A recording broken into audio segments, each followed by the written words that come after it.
30 minutes before the reading, my mother adjusted her lipstick in the lawyer's mirror while my father wore my grandfather's watch.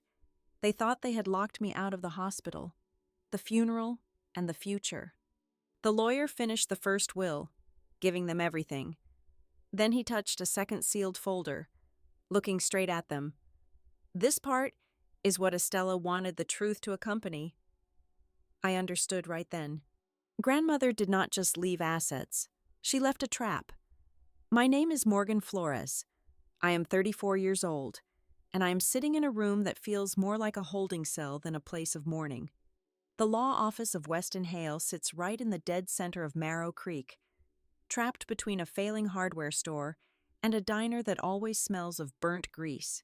But inside Hale's office, the air is stagnant. It smells of stale, cold coffee, damp wool, and the unmistakable, sharp scent of aging paper.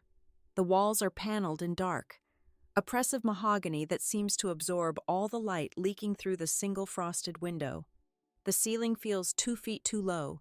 The oxygen feels thin. There is no warmth here.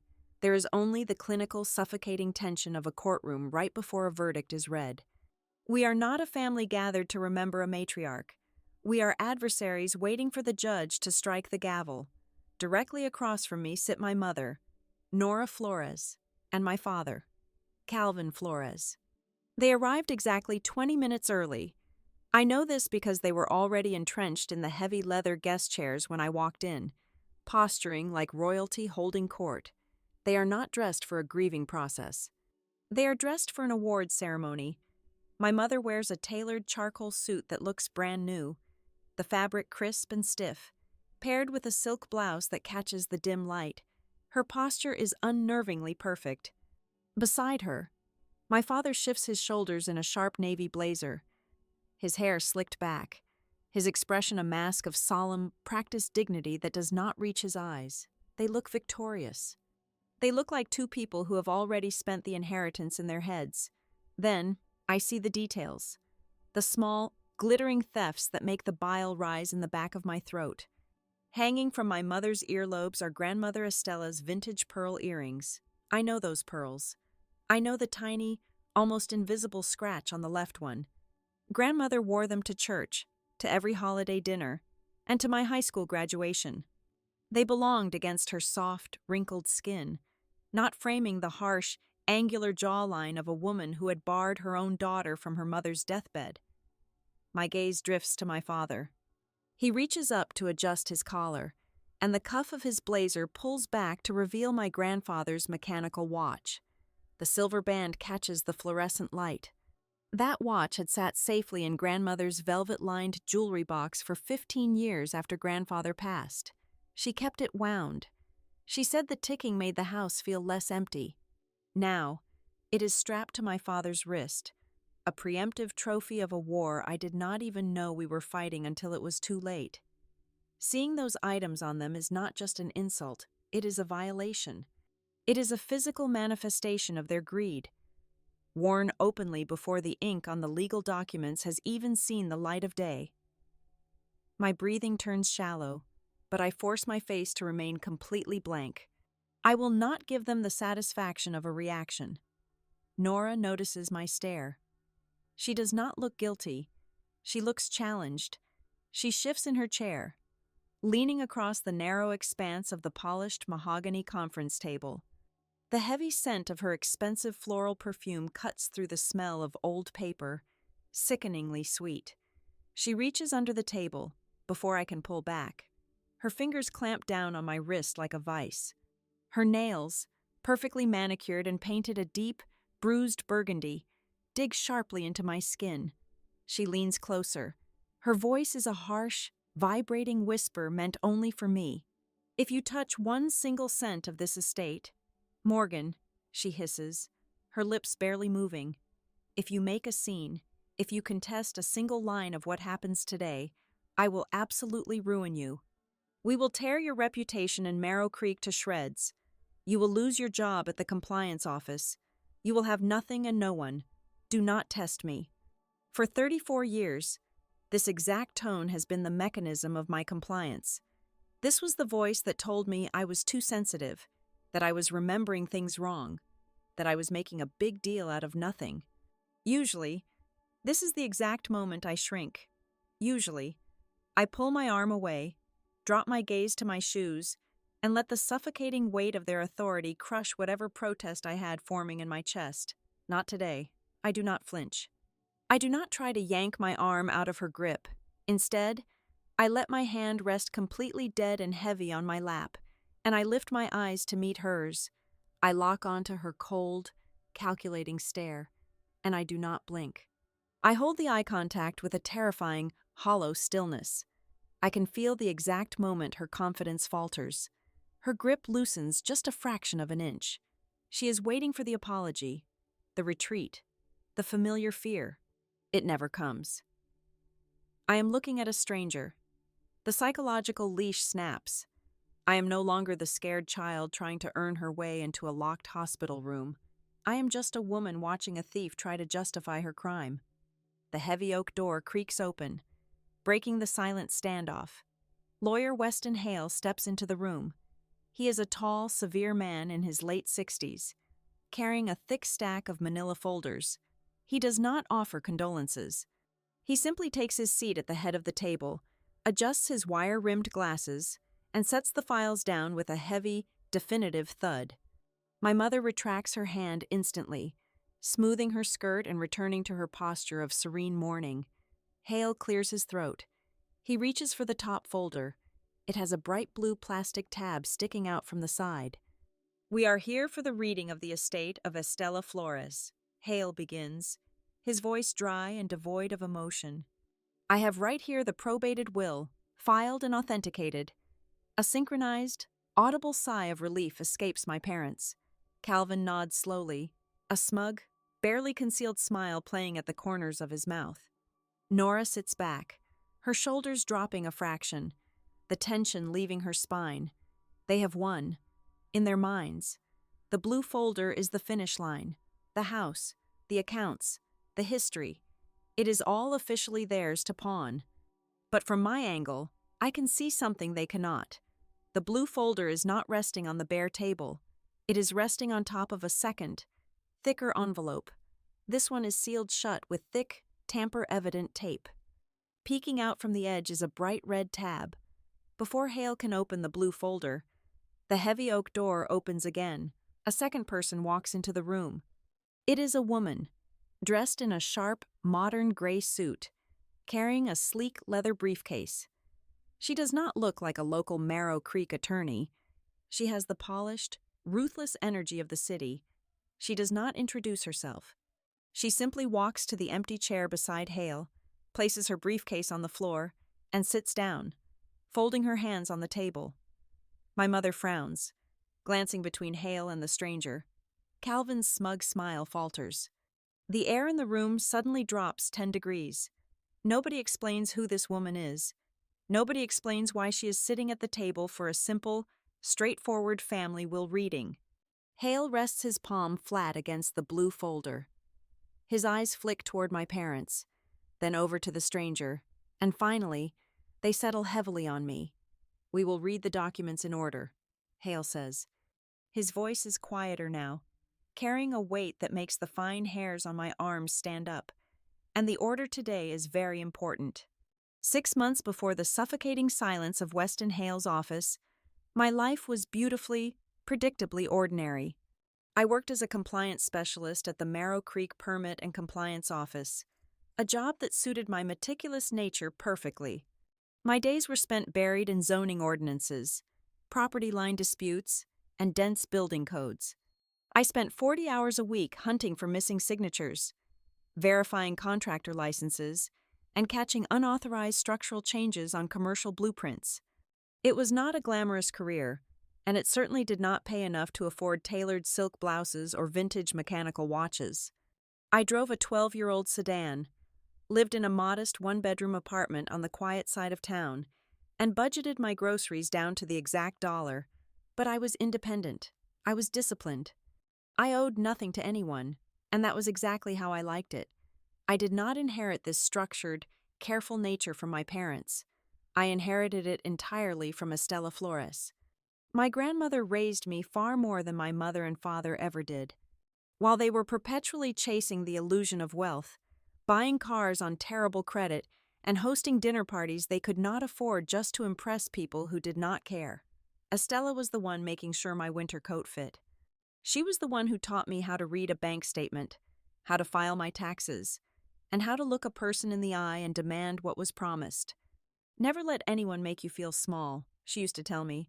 Her hands warm and smelling faintly of pine cleaner and old vanilla, Estela had spent 40 years working as an archivist for the county records department. Her brain was a beautifully organized catalog, and her home on Hickory Terrace reflected it. Nothing in her house was ever lost. Nothing was ever left to chance.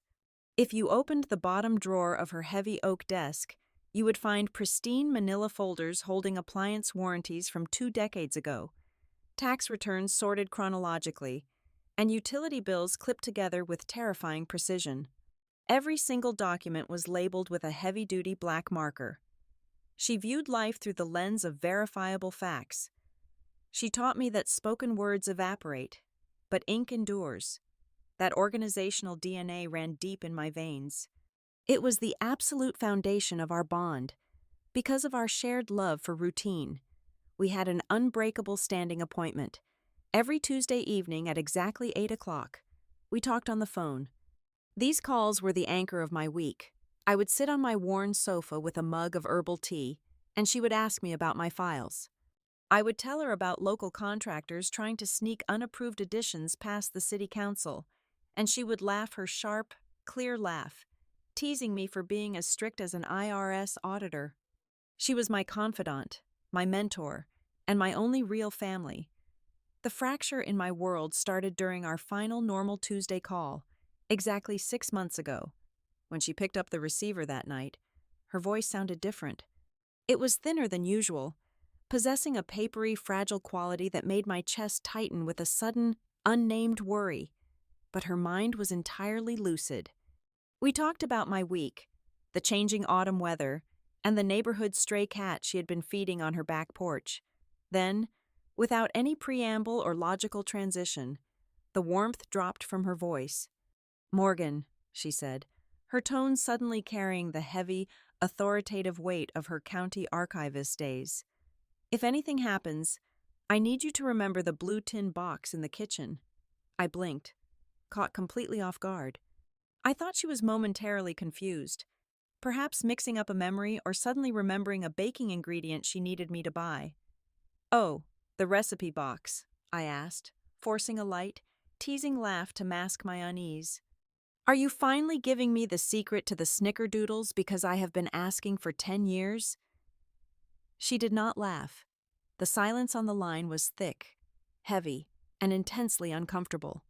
"Remember it, Morgan," she said, her words deliberate and forceful, clipping the ends of her consonants to make sure I was paying attention. "And whatever happens, do not let anyone make you panic." A cold shiver worked its way down my spine, but before I could press her for details, she claimed she was tired and abruptly ended the call. I sat in my living room holding the silent phone, trying to convince myself she was just feeling her age and being overly dramatic about her kitchen trinkets. The very next evening, I called her house again just to check in. After 3 rings, someone picked up. It was not Estela. "Hello?" my mother said. I froze. Nora rarely visited Hickory Terrace unless it was a major holiday or she needed a loan she would never repay. "Why are you there?" I asked, my voice rising in pitch. "Is Grandma okay? Can I speak to her?" "She is resting," Nora snapped. Her tone was sharp, defensive, and entirely devoid of warmth. She had a long day. "I will tell her you called." Then, she hung up. Just a sharp, definitive click. Over the next 7 days, that single click morphed into a towering, impenetrable wall. I called on Thursday morning, Thursday evening, and twice on Friday. My calls were sent straight to voicemail. I tried calling my father's cell phone. He told me Estela was at the doctor for a routine checkup and could not be disturbed. 2 hours later, I managed to get my mother on the house line, and she claimed Estela was fast asleep and had been all afternoon. The excuses did not align. The math of their lies was sloppy and careless. On Sunday, my father texted me to say they had taken her to Aunt Morelle's house a few towns over for a change of scenery. I knew it was a lie. I could feel it in my bones. By Monday evening, the anxiety had completely consumed me. I left the compliance office early, gripping the steering wheel of my sedan until my knuckles turned white, and drove straight to Hickory Terrace. The street was quiet, blanketed in the fading purple twilight. As I pulled up to the curb, I looked up at the second floor of her familiar pale yellow house. The curtains were drawn tightly shut, but the warm, distinct glow of her brass bedside lamp was shining vividly through the fabric. She was not at a clinic. She was not at Aunt Morelle's house. She was right there in her bedroom. I marched up the concrete steps, my heart hammering violently against my ribs, and struck the heavy brass door knocker. I waited. I knocked again, louder this time. Finally, the deadbolt slid back with a heavy clack. The door opened just a fraction, revealing my father. He did not open the door wide to welcome me in. Instead, he squeezed his body through the narrow gap, stepped out onto the porch, and pulled the front door firmly shut behind him, completely blocking the entrance with his broad shoulders. He stood there in the dim porch light, looking down at me with an expression of cold, manufactured exhaustion. "I am here to see Grandma," I said, keeping my voice as steady as I could. "I know she is upstairs." Calvin crossed his arms over his chest. His eyes were hard, devoid of any paternal warmth or empathy. "My mother is not taking visitors right now, Morgan," he said, his voice flat and authoritative. "She is very weak. We are managing her care." "She is my grandmother," I shot back, stepping forward so the toes of my shoes nearly touched his. "She wants to see me." He did not budge an inch. He looked at me as if I were a stranger causing a senseless disturbance on his property. "Do not agitate her," he warned, his tone dropping to a low, menacing register. "You need to leave. We will call you when she is ready." Before I could argue, before I could push past him or demand answers, he turned his back, stepped inside, and slammed the heavy wooden door right in my face.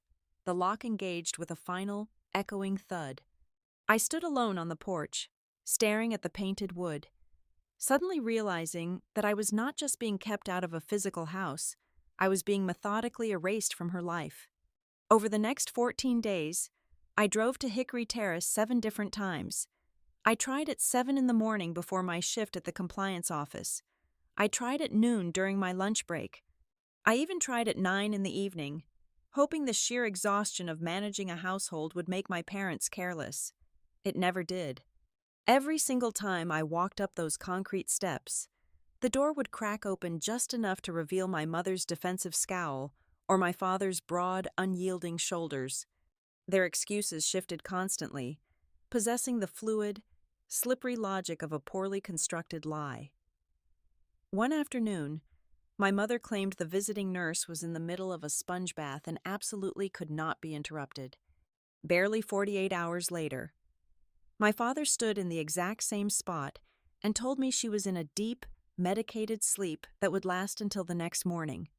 When I pointed out the contradiction, they looked at me with identical expressions of weary condescension, as if I were a child failing to grasp a simple concept.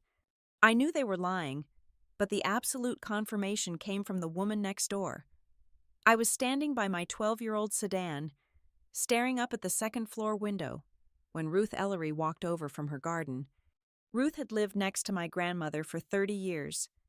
She leaned over my car door, her face heavy with sympathetic pity. She told me she was so sorry to hear the news. When I asked her what news she meant, Ruth looked confused. She said Nora had stopped by 2 days ago to collect the spare house key, explaining that they had moved the patient to a high-end rehabilitation center all the way up in Broward County.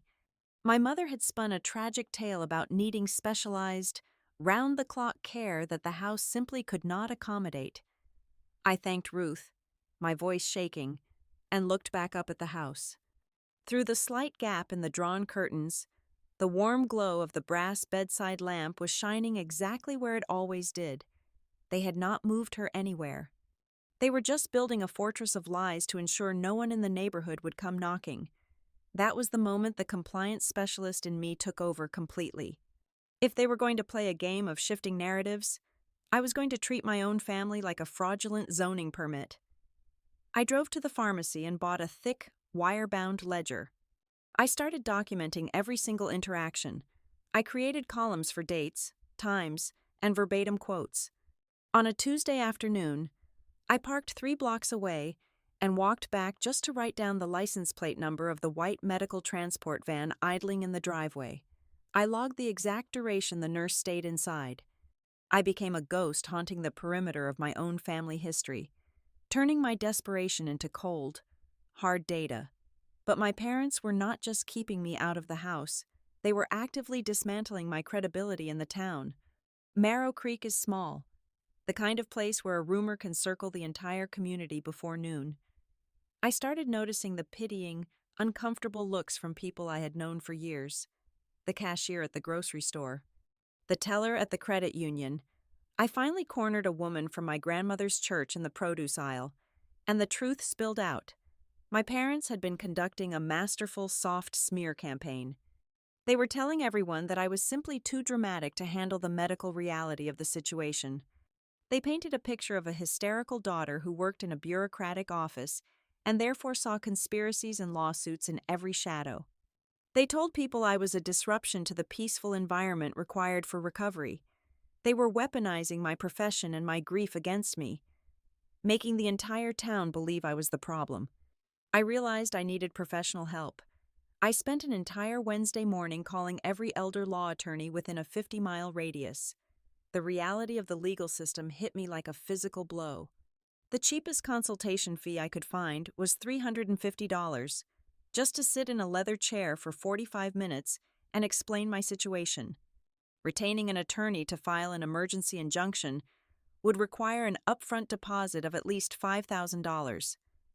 I pulled up my bank application on my phone. My savings account hovered right around $2,000. I had the ledger, I had the discrepancies. I knew in my gut that I was right, but I was entirely priced out of proving it. Justice, it turned out, was not about truth. It was about liquidity. The crushing weight of that financial barrier was followed immediately by the most painful psychological strike of all. It came on a Friday evening, buzzing quietly on my phone screen. It was a text message from my father. It was a long, carefully worded paragraph that sounded as if it had been drafted by a public relations firm. It stated that my grandmother could feel my anxiety radiating through the house whenever I caused a scene on the porch. He wrote that my emotional instability was causing her heart rate to spike, and therefore, it was her explicit stated wish that I not visit her while I was in this current state of mind. I sat on my faded sofa, staring at the glowing screen, and I broke. The gaslighting was so precise, so surgically targeted, that it triggered a landslide of childhood insecurities. For my entire life, whenever I questioned my parents' erratic financial decisions or their neglect, I was told I was too sensitive. I was the difficult child. I was the one who could not just let things be. Now, they were using that exact same narrative to lock me out. I actually began to doubt myself. What if I was causing her distress? What if my desperate pounding on the door was terrifying her? The thought that I might be the villain in her final days paralyzed me. I stopped driving to Hickory Terrace. I surrendered the physical ground, but I refused to let the silence win entirely. I went to the post office and bought a stack of blank postcards. Every single Sunday, I sat at my kitchen table and wrote to her. I did not write about my parents. I did not write about the locked doors. I wrote about the weather. I wrote about a ridiculous dispute over a commercial fence at the compliance office. I wrote about how I completely burned a meatloaf on Thursday night and had to eat cereal for dinner. I kept my handwriting neat and even. I dropped one in the mail every Monday morning, praying that whoever was sorting the mail might let just one slip through, hoping she would see my handwriting and know I had not abandoned her. I lived in this suffocating limbo for weeks. Then, late one night, the fragile reality my parents had built cracked open. It was a Tuesday. It was exactly 11:45 at night. I was lying in the dark, staring at the ceiling, listening to the hum of the refrigerator. My phone vibrated on the nightstand, flashing a harsh white light into the room. I reached over and picked it up. It was a text message from an unsaved number. There was no greeting. There was no name attached. There were only 2 sentences. Estela asks for you every single day. Do not give up. The cold, terrifying doubt that had been choking me vanished in a heartbeat, replaced instantly by a clear, burning fury. The text message shattered the glass house my parents had built. 2 sentences, glowing in the dark of my bedroom, and suddenly the fog of gaslighting evaporated entirely. She had not forgotten me. She had not requested my absence. Someone was actively, maliciously standing between us, filtering her world and silencing mine. The next morning, I bypassed my usual routine. I did not make tea. I did not check my work emails. I went straight to my small filing cabinet in the corner of the living room. Estela had taught me to keep copies of absolutely everything. 3 years ago, she had dictated her supplemental Medicare policy number to me over the phone, insisting I write it down just in case of an emergency. I pulled out a small, black spiral notebook and flipped through the pages until I found her neat, structured dictation. Armed with the policy number, I dialed the toll-free insurance hotline. I spent 45 minutes navigating an automated labyrinth, pressing 1 for English, pressing 3 for policy inquiries, and listening to agonizingly cheerful hold music. Finally, a weary representative came on the line. I did not use the voice of a panicked granddaughter. I used my compliance office voice, the one I reserved for stubborn contractors trying to bypass zoning laws.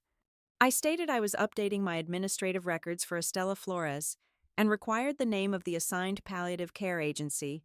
The representative, bored and unquestioning of my authoritative tone, typed for a moment. Crestline Home Care, she said. Crestline Home Care was located in a drab, single-story brick building on the commercial edge of Bryan County. It did not look like a place of comfort or transition. It looked like a corporate accounting firm, flanked by a massive asphalt parking lot. I parked my 12-year-old sedan, took a deep breath to steady my shaking hands, and walked through the heavy sliding glass doors. The receptionist sat behind a curved mahogany desk, separated from the sterile lobby by a thick pane of plexiglass. I stepped up to the counter, kept my posture rigid, and gave her my grandmother's name. I stated clearly that I was her granddaughter and I needed to speak with her floor manager or assigned nurse. The receptionist's fingers clattered rapidly against her keyboard. She paused. She clicked the mouse twice. Then, she looked up, her expression shifting instantly from professional courtesy to a practiced, clinical detachment. "I am sorry," she said, her voice muffled slightly by the glass barrier. "You are not on the approved visitor or communication list. I cannot confirm patient status or release any information regarding the person you named." My stomach plummeted. I placed both hands flat on the counter, leaning closer to the glass. "Who is on the list?" I asked, fighting to keep my voice completely level. "Who manages the authorization?" She frowned, clearly uncomfortable with the friction but bound by protocol. "The primary medical proxies," she replied stiffly. "Nora and Calvin Flores. They have explicitly restricted all outside visitation, phone calls, and medical updates. Both of them signed the security directive." The words hit me like a physical strike to the chest. Both of them. For weeks, I had allowed myself the fragile, pathetic hope that my father was simply following my mother's lead, that he was merely a passive enforcer of her cruelty, but he was not. He had put his signature right next to hers on a legally binding document. They had united to weaponize a medical privacy protocol, legally locking me out. They had turned the healthcare system into their own personal bouncer. I walked out of the building because I had absolutely no other choice. If I caused a scene, if I raised my voice or demanded to search the rooms, the receptionist would simply press a button. Security would escort me out, and my parents would have a documented police report to add to their carefully crafted narrative of my emotional instability. The system was completely blind to malice. It only recognized the authorized signatures on the dotted line. It was functioning exactly as it was designed to, and my parents were exploiting that perfection flawlessly. I retreated to my car, locking the doors and staring blankly through the dusty windshield. I sat in the baking asphalt parking lot for 2 straight hours. The afternoon sun beat down on the metal roof. The air inside the cabin grew thick and stifling, but I could not bring myself to turn the key in the ignition. I was drowning in a profound, suffocating helplessness. I knew the truth, but the truth was administratively irrelevant. My anger had nowhere to go. It just ricocheted off the brick walls of the hospice center. Then, the heavy glass doors of the clinic slid open. A woman stepped out into the blinding heat. She was wearing standard navy blue medical scrubs and a dark blue lanyard with a laminated badge swinging against her chest. She held a stainless steel travel mug in her right hand. She started walking toward a row of parked cars, her path taking her directly past my front bumper. As she approached, she slowed her pace dramatically. She turned her head, and she looked right at me. It was not a passing glance. It was a deliberate, piercing stare that cut right through the glare of my windshield. She stopped walking entirely. For 5 agonizing seconds, she stood there in the middle of the asphalt, holding my gaze with an intensity that made the breath catch in my throat. Her eyes swept over my face, taking in my features, as if she were mentally checking a box, comparing me to a description she had memorized. She did not nod. She did not wave. She did not mouth a single word. But the silence was deafening. It was a clear, undeniable confirmation. She knew exactly who I was. More importantly, her lingering, calculated gaze told me that the anonymous text message from the night before had a face. Someone inside that sterile brick fortress knew the narrative was a lie, and they were trying to figure out if I was perceptive enough to catch the signal.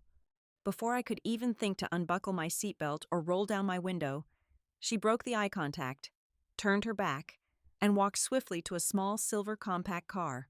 She drove away, leaving me alone in the oppressive heat of the lot.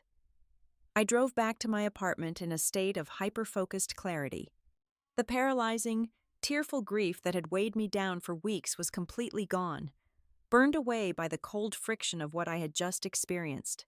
When I walked through my front door, I did not turn on the television. I did not change my clothes. I sat down at my kitchen table, opened my wire-bound ledger, and stared at the pages of documented lies. I closed my eyes and forced my mind to travel backward, reconstructing the exact cadence of that final Tuesday phone call with Estela. I stripped away the emotion and analyzed her words the way I analyzed a non-compliant commercial building schematic. If anything happens, I need you to remember the blue tin box in the kitchen. I had brushed it off. I had joked about cookie recipes, but Estela Flores did not joke about instructions, and she never wasted her breath. She had been an archivist for 4 decades. She categorized the world.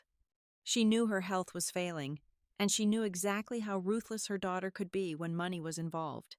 The blue tin box was not a nostalgic reference. It was a dead drop.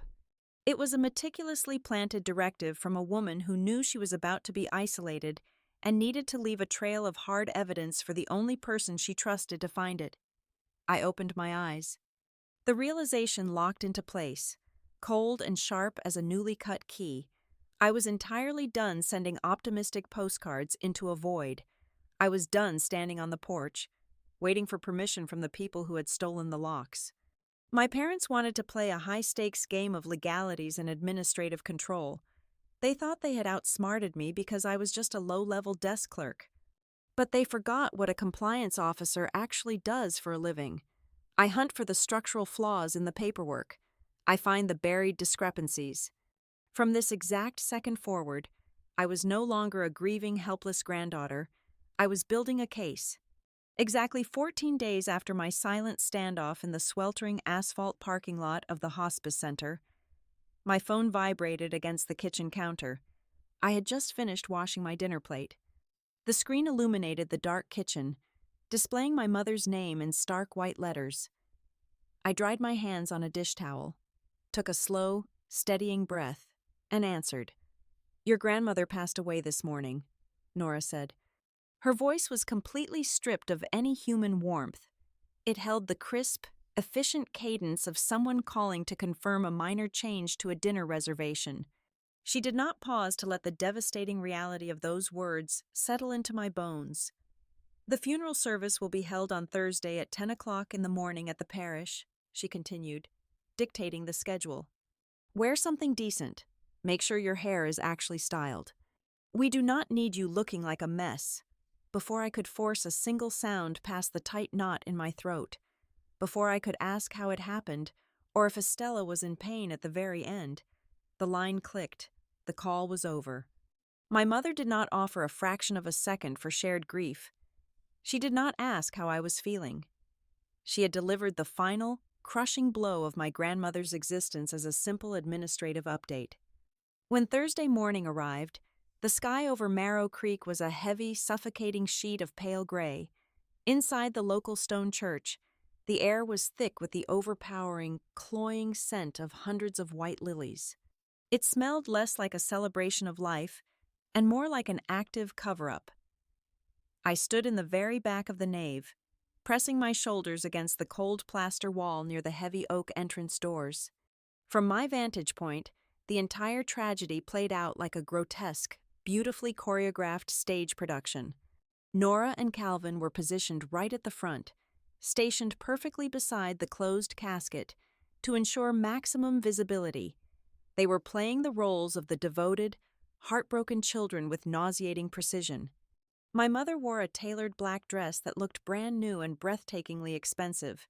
She leaned into the shoulders of passing neighbors, burying her face in a monogrammed black handkerchief, though her eyes remained entirely dry and sharply observant.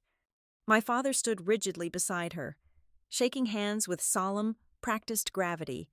He looked like a political candidate accepting condolences for a lost election. We were right there holding her hands until her very last breath, I heard Nora murmur to the owner of the local bakery. We never left her side. It was so peaceful. A wave of pure, concentrated bile rose in my throat. They had locked her in a sterile room, confiscated her phone, barred the doors, and now they were actively harvesting the sympathy of the entire town. They were taking the absolute worst thing they had ever done and spinning it into a halo. What terrified me most was how flawlessly their smear campaign had worked. As the pews began to fill, dozens of people I had known for my entire 34 years of life walked right past me. Women who had given me candy when I was a child, men who had shoveled my grandmother's driveway in the winter. They all gave me a wide, uncomfortable berth. A few offered tight, pitying nods, but no one stopped to hug me. No one asked me why I had been absent during those final, agonizing months. They did not need to ask. They had already been fed the script. They believed I was the estranged, emotionally unstable daughter who could not handle the pressure of illness. I was standing in a crowded room, entirely exiled by a fabricated consensus.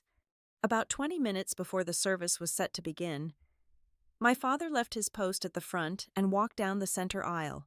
He stopped to pat a few shoulders and exchange grim smiles. When he reached the back of the church, his public mask vanished instantly. He stepped into my personal space, leaning his face down until his mouth was inches from my ear. "Do not even think about making a spectacle today," Calvin hissed, his voice dropping to a low, vicious register. "Keep your mouth shut, keep your head down, and do not ruin this service." He did not wait for my response. He simply straightened his suit jacket, pasted the solemn smile back onto his face, and glided away to greet another mourner. In the very room where his wife's mother lay dead, his absolute singular priority was crowd control and public relations. Then, I looked back toward the front of the church, and I experienced the second most painful loss of the month. Nora reached up to adjust the veil of her dark hat. As her hand caught the dim light pouring through the stained glass windows, I saw it. Resting heavily on her right index finger was a thick gold band crowned with a cluster of vintage sapphires. It was Estela's favorite ring. She had worn it every single day for half a century. The gold had molded perfectly to the shape of her arthritic knuckle. Seeing that ring on my mother's impeccably manicured hand felt like a physical violation. It was the moment I realized I had not just lost my grandmother to death, and I had not just lost my access to her hospital room. I was watching my parents actively hijack her memory.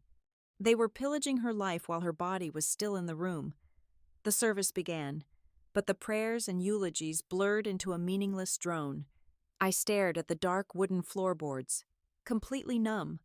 Then, a sudden, deliberate pressure against my left arm snapped me back to reality. Someone had stepped out of the shadow of the side vestibule and bumped my shoulder. I turned my head. It was the woman from the hospice parking lot. She was not wearing her navy blue medical scrubs today. She wore a plain black wool coat, her hair pulled back into a tight, severe bun.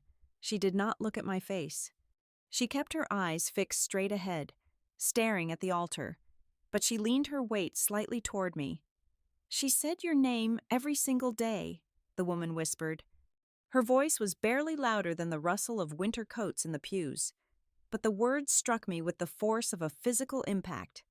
Before I could draw a breath to speak, before I could ask her name or demand to know what else Estela had said, the woman stepped backward. She turned on her heel and slipped silently through the heavy side door, vanishing into the gray, freezing afternoon. The truth had just flared up in the darkness, illuminated everything for a brilliant second, and then disappeared again. But it was enough. It was the absolute confirmation I needed. That night, long after the burial was over and the suffocating silence of my apartment settled around me, I opened my laptop. Sitting at the top of my inbox was an email from the law office of Weston Hale. It was a formal summons to attend the reading of Estela Flores's estate, scheduled for the following week. Less than 5 minutes after I read the email, my phone rang. It was Nora. "You received the notification," my mother said. It was not a question. "You will show up, and you will just sit perfectly still. You will not embarrass us in front of the lawyers." I did not answer her. I simply hung up the phone and placed it face down on the wooden table. For months, they had relied on my silence. They had banked on my childhood conditioning, assuming I would simply fold under the weight of their authority and their carefully constructed lies. They thought they had entirely erased me from the narrative. But as I sat in the dark, thinking about the sapphire ring on my mother's finger and the whispered secret from the hospice nurse, a cold, unshakable resolve locked into place in my chest. I was going into that law office, but I was not going for the money. I was going into battle because I absolutely refused to be written out of my grandmother's story. 2 days before the scheduled reading at Weston Hale's office, I drove back to Hickory Terrace. I knew my parents would not be there. They were busy meeting with a real estate broker on the opposite side of the county. I walked up the concrete steps and tested the front door, just in case they had been careless. The heavy brass knob refused to turn. They had already changed the deadbolts. I stood on the porch, feeling a familiar, heavy wave of frustration wash over me, when I heard the sharp crunch of dried leaves. Ruth Ellery was standing at the edge of her property line, clutching a small, opaque plastic grocery bag. She looked nervously down the street before waving me over with a quick, urgent motion. Ruth did not offer any neighborly small talk. She simply pushed the plastic bag into my hands. "Estela gave this to me late last year," Ruth whispered, her eyes darting toward the empty, dark windows of my grandmother's house. "She told me to hold on to it. She said if you ever came around and found yourself locked out, I was supposed to give it to you immediately." I thanked her, my pulse quickening against my throat, and took the bag back to my 12-year-old sedan. I locked the doors, turned on the overhead dome light, and emptied the contents onto the passenger seat. The items looked like random, worthless debris swept from the back of a junk drawer. There was a faded cotton kitchen towel printed with a pattern of yellow lemons. There was a worn county library card with my grandmother's jagged signature on the back. There was a crumpled pharmacy receipt dated 8 months ago for a standard blood pressure medication refill. And finally, there was a tiny brass padlock key. Wrapped tightly around the top of the key was a small piece of blue painter's tape. I stared at the bright blue tape, and the memory of our final normal phone call snapped into sharp, brilliant focus. The blue tin box in the kitchen, but I could not get into the kitchen. My parents had seen to that.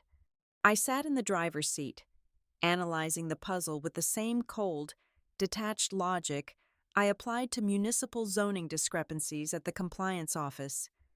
Estela had been an archivist for 4 decades. She did not make logistical mistakes, and she absolutely did not give impossible instructions. If she knew I would be locked out of the main house, she would not hide the box inside the kitchen.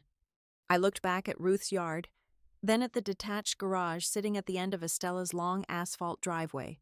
Months ago, Estela had asked Ruth to water the potted geraniums she kept overwintering under the garage skylight.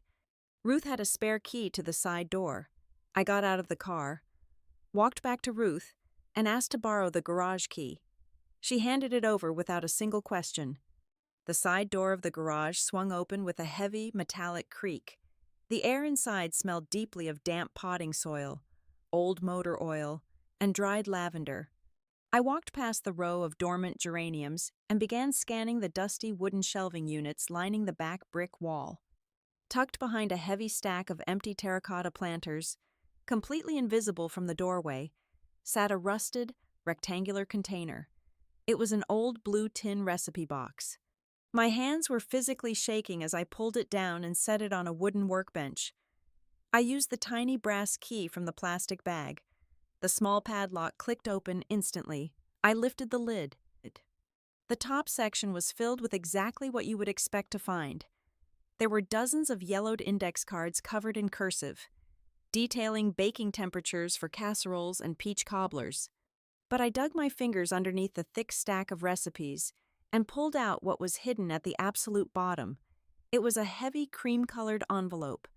Written across the front in Estela's unmistakable, precise handwriting were the words, "For Morgan. If your mother starts controlling the visits." A massive physical weight dropped in the center of my chest. This was not a sudden illness. This was not an unexpected, tragic turn of events. Estela had seen the trap closing around her long before the steel jaws actually snapped shut. She had anticipated their exact strategy. I tore the envelope open. Inside, there were 3 items. The first was a crisp, white business card for Weston Hale, attorney at law. The second was a small slip of paper with a name printed in block letters, Lena Harrow. Crestline Home Care. The mystery woman from the church and the sweltering parking lot finally had a full, verifiable identity. The third item was a single sheet of lined notebook paper. The message written on it was incredibly brief, but it completely rewrote the entire landscape of my family's history. "You are not crazy," the note read. "Do not let them make you doubt your own mind. They are rushing the end of my life because of debt. Do not trust Nora. Do not trust Calvin." I stood in the dim, dusty garage, staring intensely at the word debt. Suddenly, the frantic, cruel behavior of the past 6 months made absolute sense. This was never just about standard, generational greed. This was about immediate, crushing desperation. The matched silk suits, the luxury cars, the endless dinner parties, it was all a massive, hollow facade built on borrowed money.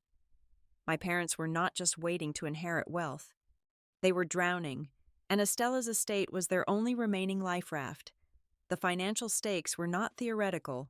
They were violently real, modern, and immediate, and my parents were racing against a ticking financial clock. I took the envelope back to my car and immediately dialed the office number printed on the business card. A receptionist transferred me, and after a brief pause, Weston Hale answered the phone. I introduced myself and told him I had found the blue tin box. The line went completely silent for a few seconds. I could hear the faint sound of him shifting heavy papers on his desk. "I am glad you found it, Morgan," Hale finally said. His voice was guarded, perfectly professional, giving away absolutely nothing. I demanded to know what was in the files he was holding, what my parents were desperately trying to steal. Hale refused to give an inch. "I cannot and will not disclose the contents of the estate prior to the scheduled reading," he stated firmly. "The legal parameters are very strict. However, I will give you one vital piece of advice. Make sure you arrive at my office exactly on time." and under no circumstances should you sign any legal waivers or agreements your family presents to you before then. I thanked him and drove home to my apartment. His warning proved to be terrifyingly prophetic. At exactly 8 o'clock that same evening, my laptop chimed with a new email notification. It was from my father. The subject line read, "Moving Forward." Attached to the email was a 6-page document titled, "Family Settlement and Waiver." The body of his email was dripping with manufactured paternal concern. He wrote that the probate process would be long, painful, and exhausting for everyone. He suggested that to keep the peace and honor Estela's memory, I should simply sign the waiver to allow for a swift, amicable distribution of the assets without any unnecessary court interference. They were terrified. They knew Hale had something, and they were desperately trying to trick me into forfeiting my rights before the blue folder was ever opened. I did not reply to the email. I did not text them back. Instead, I walked over to my desk, opened a brand new, heavy-duty manila folder, and turned on my printer. I printed out my father's email. I printed out the text messages they had sent over the last 6 months. I printed out the meticulously detailed log I had kept, showing every denied visit, every contradictory excuse, and the license plate of the medical van. I punched holes in the pages and secured them with metal prongs, building a flawless, undeniable paper trail. When I was finished, I closed the cover and ran my hand over the smooth cardboard. For the first time in my life, I was stepping completely out of the role of the submissive, grieving daughter. I was stepping into the war. Weston Hale clears his throat. The dry, raspy sound shatters the suffocating tension in the mahogany-paneled room. He flattens the crease of the blue-tabbed folder with the palm of his hand and begins to read. Beside the unidentified woman in the sharp gray suit, 3 other individuals occupy the far end of the conference table. My Aunt Morel sits with her hands folded tightly in her lap, next to her husband, and Deacon Miller from the local parish. My parents specifically requested their presence. They did not invite them to mourn.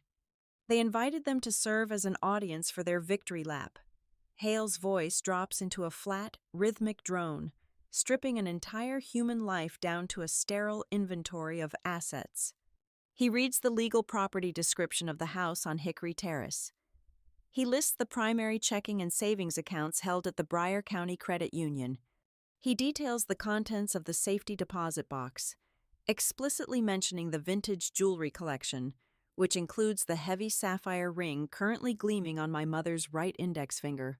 Line by line, paragraph by paragraph, the names Nora and Calvin Flores echo through the small office. According to the thick stack of papers inside the blue folder, they are the primary, unencumbered beneficiaries of absolutely everything. Nora lets out a long, theatrical exhale. She leans back into the heavy leather upholstery of her chair. A slow, deeply satisfied smile spreads across her face, pulling at the corners of her dark red lipstick. It is the unmistakable expression of a gambler who has just watched the dealer push a mountain of chips across the table. She has won. In her mind, the debt is erased, the lies are validated, and the house is already sold. Beside her, Calvin nods with a practiced, heavy solemnity, but my father cannot simply take the inheritance in silence. His ego requires a stage. He shifts forward, resting his forearms on the polished wood, and interrupts the lawyer before Hale can even finish the final clause.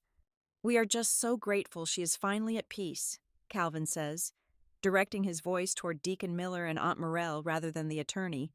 He adopts a tone of exhausted martyrdom. The last 6 months were agonizing. Nora and I were there every single day, managing the nurses, administering the medication, holding her hand through the worst of it. It was a crushing burden for the 2 of us to carry entirely alone. He pauses, letting the silence stretch just long enough to ensure everyone is hanging on his next word. Then, he turns his head and looks directly at me. His eyes are flat, cold, and utterly merciless. "It was especially difficult," Calvin continues, his voice dripping with weaponized pity, "when certain family members could not find the time or the emotional maturity to visit her even one single time during her decline. She asked for you, Morgan, but you were too busy. The air in the room instantly turns to lead. Aunt Morel shifts uncomfortably in her seat, casting a sideways, disappointed glance in my direction. Deacon Miller frowns, looking down at his polished shoes. They believe him. They believe the narrative my parents have meticulously fed them for half a year. I am sitting in a room surrounded by my own family, and I am being publicly branded as a heartless, negligent daughter. The psychological strike is so precise and vicious that it takes my breath away. A sudden violent wave of nausea twists my stomach. For a fraction of a second, the old ingrained childhood conditioning takes over. I feel the overwhelming urge to shrink down into my chair, to burst into tears, to beg for their forgiveness. I feel like the difficult, overly sensitive little girl they always told me I was. They are twisting my deep, agonizing grief into a weapon and stabbing me with it in front of witnesses. I am millimeters away from completely collapsing under the weight of their public shame. But then, I press my fingertips against the hard cardboard edge of the manila folder resting on my lap. Inside that folder is the blue tin key. Inside that folder is the truth. I force my spine straight. I lock my jaw. I refuse to give them a single tear. Weston Hale does not intervene. He does not ask Calvin to stop talking. He simply sits at the head of the table, his hands resting on the open blue folder, watching my parents perform. His face remains an empty, unreadable mask. He is giving them room to trap themselves with their own words. Calvin ends his sorrowful monologue, plainly pleased with the harm he has caused. He claps his hands together, producing a sharp, businesslike sound. "So, Weston," Calvin says, leaning back and unbuttoning his navy blazer, "we have already been in touch with a commercial real estate broker. We would like to have the preliminary title transfer documents for the Hickory Terrace property finalized and signed by Friday afternoon. We need to move quickly to cover the outstanding medical expenses." Hale slowly reaches up and removes his wire-rimmed glasses. He folds the arms of the frames and places them neatly on the desk. He looks directly at my father. "That will not be possible." "Calvin," Hale says. His voice is incredibly calm, but the temperature in the room plummets instantly. My father's smug smile freezes. "What do you mean, it will not be possible?" "The will is right there. We are the executors and the sole beneficiaries. Draw up the transfer deeds. I cannot transfer the title of the house, nor can I release the funds from the credit union accounts," Hale replies, his tone steady and devoid of any sympathy. "The execution of this will is currently suspended. All material assets belonging to Estela Flores are under a strict legal hold." My mother violently jerks upright in her chair. The satisfied, victorious smile vanishes from her face, replaced by a sudden, terrifying pallor. Her hands grip the edge of the mahogany table so hard her knuckles turn completely white. "Legal hold," Nora demands, her voice cracking, rising into a shrill, panicked register. "What are you talking about? What hold?" "We are her next of kin. There are no other documents. We managed her entire life." For the very first time since this nightmare began 6 months ago, I am looking at genuine, unfiltered terror on my mother's face. The polished mourning act has completely evaporated. The staggering weight of her secret financial ruin is suddenly visible in her wide, panicked eyes. She is not a grieving daughter anymore. She is a desperate debtor watching her only escape route collapse into dust. Hale does not answer her frantic questions immediately. Instead, he shifts his gaze toward the unknown woman in the gray suit sitting beside him. The woman gives a single, sharp nod. Hale reaches across the table. He bypasses the open blue folder entirely. He rests his heavy hand flat against the second, thicker envelope sitting underneath it. He taps his index finger against the bright red plastic tab sticking out from the side. "Because of the specific legal nature of the ownership rights involved," Hale says, his voice cutting through the rising panic in the room like a steel blade, "this secondary file supersedes the standard probated will, and this section will be opened in a supplemental hearing with the representative of the independent trustee next week." The moment I walked out of Weston Hale's office, The countdown clock started ticking violently in my head. My parents did not retreat to lick their wounds or wait patiently for the supplemental hearing. They did the exact opposite. They accelerated. Less than 24 hours after the first reading, I drove past the house on Hickory Terrace on my way home from the compliance office. My stomach plummeted. Parked squarely in the driveway was a massive commercial dumpster. Two men in heavy work boots were dragging grandmother Estela's vintage floral sofa out the front door, tossing it into the rusted metal bin like garbage. A sleek black luxury sedan was parked by the curb. I recognized the gold lettering on the license plate frame immediately. It belonged to the most aggressive real estate broker in Marrow Creek. My parents were not just clearing out the clutter. They were staging the house for an immediate, off-market cash sale. Furthermore, they had launched a preemptive strike on my character to cover their tracks. By noon the next day, a clerk from the town zoning department pulled me aside by the water cooler and asked if I was doing all right. She mentioned she had run into my mother at the grocery store. Nora had spent 20 minutes crying by the produce section, telling anyone who would listen that I was contesting the will out of pure greed, trying to bankrupt my own grieving family over a few $1,000s. I sat at my desk, staring blindly at a stack of building permits, and the terrifying reality of their strategy clicked into place. They were trying to create an irreversible reality before the red-tabbed folder was ever opened. They knew that if they managed to liquidate the physical assets and hide the cash in offshore accounts or untraceable investments, winning the legal battle next week would be completely meaningless. I would inherit an empty shell. I would spend the next 10 years drowning in litigation fees trying to claw back stolen money. I had to freeze them out right now. I left work early and dialed Weston Hale from the privacy of my parked sedan. Hale answered on the first ring. He did not give me legal advice, but he did exactly what Estela had paid him to do. He transferred my call to the woman in the sharp gray suit who had sat silently at the conference table. Her name was Adrienne Pike. She was not a local probate attorney. She was a corporate litigator specializing in asset protection, and she was the official legal representative for the independent trustee Estela had appointed. "We are dealing with an irrevocable trust, Morgan," Adrienne explained, her voice carrying the crisp, rapid-fire cadence of the city. "Estela established it precisely to bypass the probate nightmare your parents are trying to trigger. The red folder contains the trust documents and an ironclad chain of evidence, but we have to play this perfectly.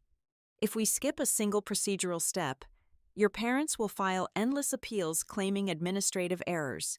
We need to lock down the estate legally before they can sell a single piece of silver." I told Adrienne about the dumpster in the driveway and the real estate broker. She cursed softly under her breath and told me she would begin drafting an emergency motion immediately, but she needed sworn affidavits to prove my parents were acting in bad faith, as if the universe had finally decided to balance the scales. My personal cell phone rang the moment I disconnected from Adrienne.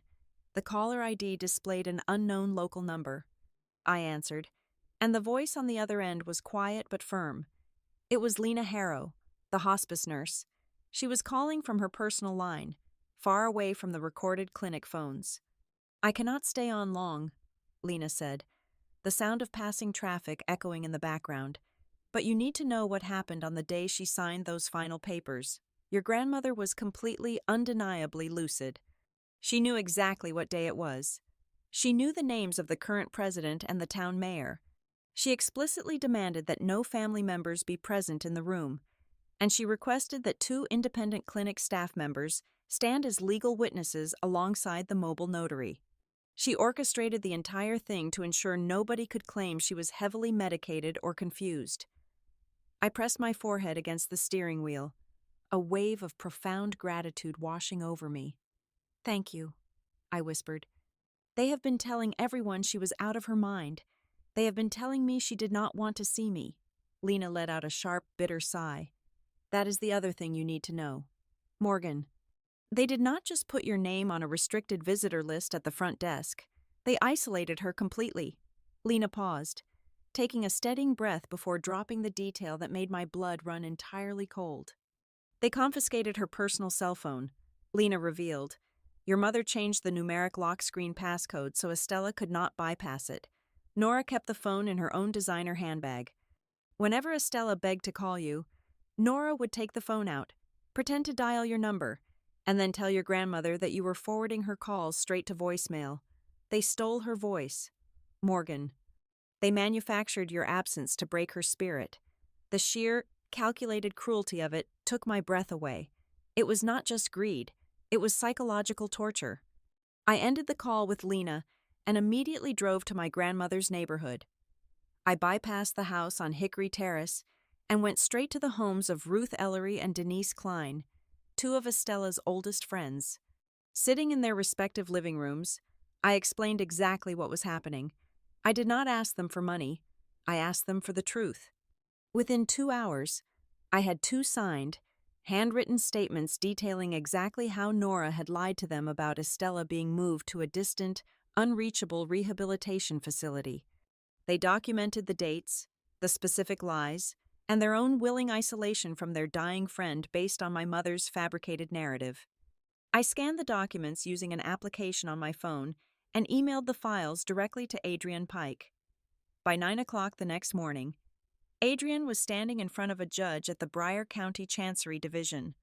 Armed with the affidavits, the mobile notary's log, and the undeniable proof of the dumpster in the driveway, Adrian filed an emergency injunction. The judge granted a temporary restraining order freezing every single asset tied to Estela Flores. The order legally barred Nora and Calvin from selling the house, liquidating the bank accounts, or even removing another piece of furniture until the trust was formally opened and reviewed. We had slammed the brakes on their getaway car, but the victory was immediately overshadowed by a terrifying new piece of information. Later that afternoon, Adrian called me back. While running a deep background check on my parents to prepare for the upcoming hearing, her paralegal had uncovered a recently filed financial document in the county registry. "Your parents are not just greedy, Morgan," Adrian said, her tone dead serious. "They are trapped. 6 months ago, right around the time your grandmother's health started declining rapidly, Calvin and Nora took out a massive second mortgage on their own primary residence. They borrowed against their own house, using predatory lending rates, operating on the absolute assumption that they would inherit Estela's estate and pay off the loan immediately. The words hung in the air, heavy and suffocating. The debt Estela had warned me about in the blue tin box was worse than I could have ever imagined. My parents had literally gambled their own home on my grandmother's death. They were not just fighting to maintain a lavish lifestyle. They were fighting to keep a roof over their own heads. The money they owed was coming due, and without the assets locked inside the red-tabbed folder, Nora and Calvin were going to lose absolutely everything. They were backed into a corner, desperate, and I knew they were about to fight dirty. The air inside Adrian Pike's temporary office space feels as heavy and pressurized as the inside of a deep-water submarine. We are exactly 24 hours away from the Chancery Division hearing, and the conference table is entirely buried under a mountain of paper. We are building a fortress to defend the red-tabbed folder. Adrian leans over a stack of legal precedents, her expression dangerously sharp. She knows exactly how my parents are going to play this. They will attack the validity of the trust by claiming my grandmother lacked the mental capacity to sign a legal document. They will argue that the heavy doses of hospice medication rendered her completely delirious and susceptible to outside manipulation. But Estela anticipated that exact angle, and she left us the ammunition to destroy it. Lena Harrow, the hospice nurse who risked her career to contact me, sits across from us. She slides a thick, bound medical chart across the polished wood. "This is the official, unabridged care log," Lena says, her voice steady and professional. "I documented every single milligram of medication administered during her final weeks. The trust was signed and executed at exactly 2 o'clock in the afternoon on a Thursday. If you look at the chart, you will see that your grandmother explicitly refused her scheduled pain medication at noon that day. She suffered through agonizing physical discomfort specifically so her mind would be entirely sharp for the lawyers. I noted her vital signs, her steady pulse, and her flawless ability to recall complex, multi-step instructions. She was more lucid than anyone else in the house." Adrian nods, tapping her pen against the chart. But a medical log is not our only shield. Adrian opens a separate file and pulls out a sworn statement from Curtis Bell, the mobile notary who facilitated the signing. Curtis did not just stamp a piece of paper and walk away. According to his affidavit, he recorded a high-definition digital video of the entire procedure on his tablet at Estela's explicit documented request. Curtis noted that Estela looked right at him and said she needed the video because her daughter would undoubtedly try to tell a judge she had lost her mind. It is an incredibly damning, brilliant piece of foresight. She literally reached from beyond the grave to testify on her own behalf. Then, Adrian reveals the twist that finally exposes the absolute hollow core of my parents' supposed grief. She pulls out a laminated ledger sheet found deep in the exhibits from the red folder. It is Estela's personal, meticulously maintained financial ledger. "Look at the far right column," Adrian instructs. Sliding the page toward me, I trace my finger down the neatly ruled lines. It is a detailed history of massive, undocumented family loans. 12 years ago, there is a transfer of $40,000 to save Calvin's failing contracting business. 7 years ago, an emergency wire of $28,000 to cover a secret credit card default that Nora had been hiding. 4 years ago, $15,000 for a luxury car down payment they swore they would repay. None of it was ever returned. The total outstanding debt is astronomical. The entire narrative of the devoted, sacrificing children shatters completely into dust. They were not caring for an ailing mother. They were bleeding their primary creditor dry. And when she finally cut them off by placing the remaining assets into an irrevocable trust, they panicked. The motive is no longer a vague sense of generational greed. It is raw, immediate financial survival. A soft, hesitant knock on the office door interrupts the silence. The door opens to reveal my Aunt Morel Vega. She looks terrified, clutching her leather purse with white knuckles, but she steps into the room and closes the door behind her. Morel, who had sat silently at the funeral and believed every word of the smear campaign, walks up to the table and places a small, worn pocket calendar on top of the legal briefs. "Estela mailed this to me 4 months ago," Morel whispers, her voice shaking with guilt. "She made me swear to keep it hidden until the lawyers got involved. I am so sorry I did not speak up sooner. Morgan, I was just so afraid of your mother." I open the small calendar. Inside, written in Estela's neat, unmistakable cursive, is a flawless daily log. It documents every single time I was turned away from the porch. Morgan came at 6 in the evening. Nora locked the door. Morgan called at noon. Calvin disconnected the phone line. It is the exact mirror image of the ledger I kept in my own apartment. Our records match perfectly. Suddenly, my cell phone vibrates against the desk. It is a notification from the Marrow Creek Community social media page. Nora has just posted a lengthy, agonizing paragraph for the entire town to see. She claims her grieving, exhausted family is being ruthlessly attacked by bad actors who are manipulating her estranged daughter into filing a frivolous lawsuit. The post is flooded with sympathetic comments from neighbors. A hot flash of pure rage hits my chest. My fingers fly over the keyboard to type a furious, evidence-backed rebuttal. Adrian's hand clamps down hard over my wrist. "Do not type a single word," the lawyer commands, her eyes locked onto mine. "We win this war inside a courtroom, not in a comment section. Let her build her own perjury trap. Maintain the legal high ground." That night, on the absolute eve of the hearing, I sit completely alone in my small apartment. The kitchen table is entirely covered in the physical manifestation of my grandmother's final battle.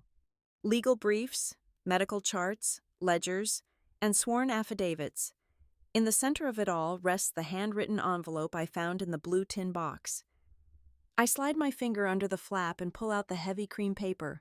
I force myself to read the first few lines. "My dearest Morgan, if you are reading this, I am already gone, and the worst of the storm has finally broken. I am so terribly sorry I could not hold your hand at the very end. I had to build a fortress instead." My vision immediately blurs. A hot, ragged tear drops onto the kitchen table, smudging the ink on a copy of a building permit. I cannot read the rest. If I read the end of her goodbye right now, the grief will completely break me apart, and I need every single ounce of my anger for tomorrow morning. I fold the letter carefully and slide it back into the envelope. Looking at the mountain of evidence, the absolute brilliance of Estela Flores washes over me. She was an elderly woman trapped in a failing body, locked in a room by the two people who were supposed to protect her. She could not physically fight them. So, she fought them with the only weapons she had left in her arsenal: paperwork, witnesses, timestamps, notary seals. She turned her own death into an airtight compliance audit. The next morning, the sky over the Bryan County Chancery Division is a piercing, cloudless blue. I walk up the wide granite steps beside Adrian Pike. Standing near the heavy brass doors of the courthouse are Nora and Calvin. My mother is wearing her immaculate charcoal suit. She crosses her arms as I approach. As her left hand comes into view, the morning sunlight catches the heavy gold band on her ring finger. It is Estela's wedding ring. She is wearing it into the courtroom like a shield, a final, arrogant challenge thrown directly in my face before the entire illusion comes crashing down. The heavy mahogany doors of the Bryan County Chancery Division click shut, sealing us inside the sharply air-conditioned courtroom. The judge, a severe woman with silver hair and an entirely unreadable expression, calls the supplemental hearing to order. Weston Hale and Adrian Pike stand at our table. My parents sit across the narrow aisle. My mother is still wearing grandmother's wedding ring, her chin tilted up in a final, desperate display of unwarranted arrogance. Weston Hale does not waste a single second of the court's time. He places the thick envelope with the bright red tab on the wooden podium and formally breaks the tamper evidence seal. He clears his throat and announces the existence of the Estela Flores Irrevocable Trust, executed just a few days before her passing. Adrian swiftly distributes the bound copies to the judge and the opposing counsel. The details of the trust hit the room like a localized earthquake. The legal documents confirm that Estela transferred the absolute entirety of her primary estate directly into the trust. The deed to the house on Hickory Terrace, the massive high-yield investment portfolios, the physical cash reserves, and the municipal bonds are all completely shielded, and I am named as the sole, unencumbered beneficiary. The judge looks over her reading glasses at my parents' attorney. The will submitted for probate, you submitted last week, is perfectly valid, the judge notes, her voice echoing off the wood-paneled walls. However, it only governs the residual estate. Because the deceased transferred all material wealth into this irrevocable trust prior to her death, your clients are the sole beneficiaries of an estate that currently holds a net value of essentially $0. My parents have a valid will, but they have absolutely no wealth to inherit. The color completely drains from my father's face.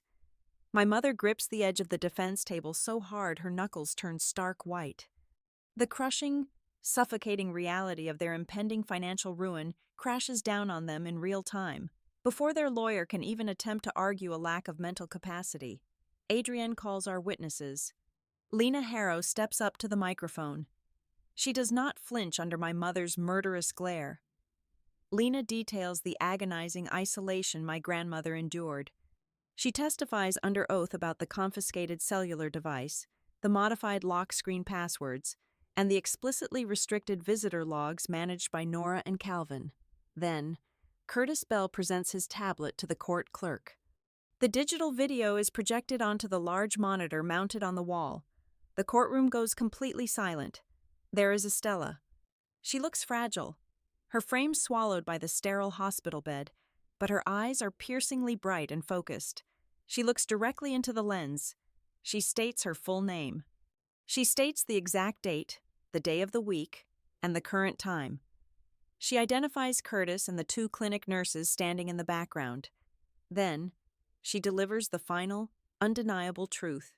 I am placing my life's work into an irrevocable trust today, Estela says on the recording, her voice raspy but entirely steady. I am doing this because my daughter and my son-in-law have locked my granddaughter out of my room. They are drowning in terrible debt, and they are waiting for me to die.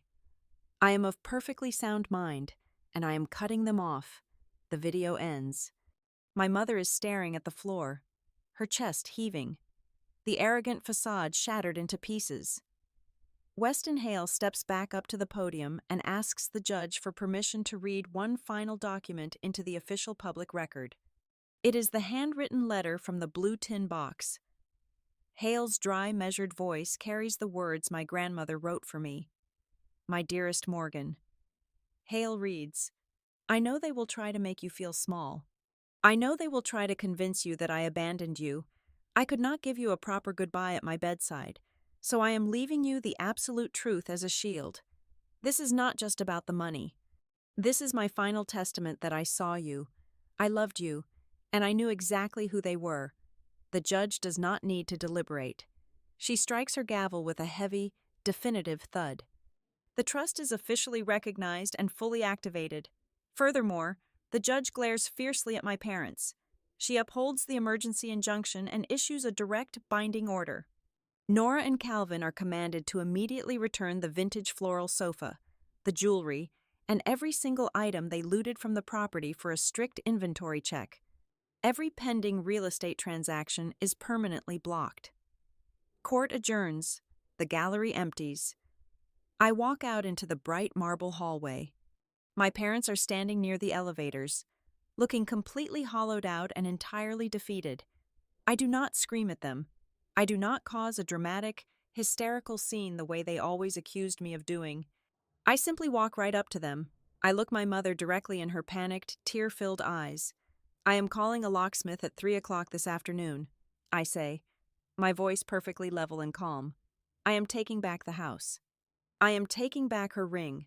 If you attempt to contact me, or if you ever lie about my grandmother again, I will have Adrian file criminal theft charges. I turn my back and walk out the heavy brass doors, leaving them trapped in the absolute ruin of their own making. 3 months later, the dust has finally settled. I packed up my tiny apartment and moved into the pale yellow house on Hickory Terrace. I did not quit my job. I still drive to the Marrow Creek Permit and Compliance Office 5 days a week, hunting down zoning violations with the exact same meticulous energy my grandmother taught me. But my life is fundamentally different now. I use the first distribution from the trust to completely eradicate my outstanding student loan debt.